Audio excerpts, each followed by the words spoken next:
Okay everyone, in this video we are going to make this truck a flat top. Now there's 1,000 ways to do this. This just happens to be the way I do it because I have a bandsaw. This is going to make a lot of racket, so I'll probably mute this when we get going, but basically all we're going to do is cut from here back. Now I'm going to cut this a little tall so I can use my belt sander to make this nice, good, and even. One thing you want to be aware of, this is a giant stud of diecast. As you can see, it goes all the way to the tippy top there.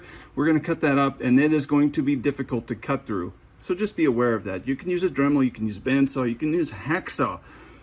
The point is, cut the top of this thing off. Now, you'll want to use this the bottom end of this window as kind of your line, your guide, that you don't want to go below this, okay? We're going to use that as kind of the lowest edge we'll want to be cutting. So I'm going to start at the back, I'm going to cut to the front, and we're going to remove this. Let's go.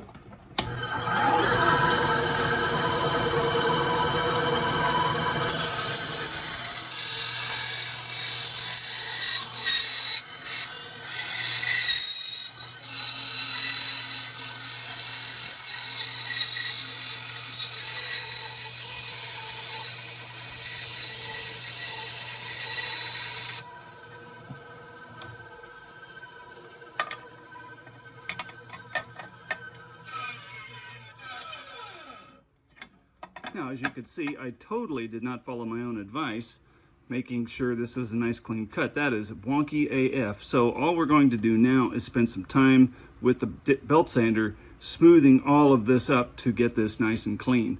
If you want, you can come in here with a Dremel and remove some of this stud, so it's because all of this diecast back here is going to be a limiting factor, making you want to take off more at the front than the back. So the workaround here is just to remove some of that stud if you're inclined. You don't have to, but that's a workaround.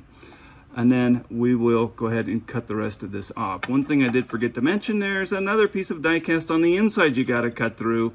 So there is just a ton of diecast. Again, you can do this by hand, you can do this with other tools, it doesn't matter as long as it gets gone. Power tools will make this process go faster. That's all there is to it. The next step, belt sanding. Oh, by the way, this thing is going to get super delicious hot. So wear some rubber gloves because my fingers were getting pretty toasty, or something to make sure that you don't get burned. Thanks for watching.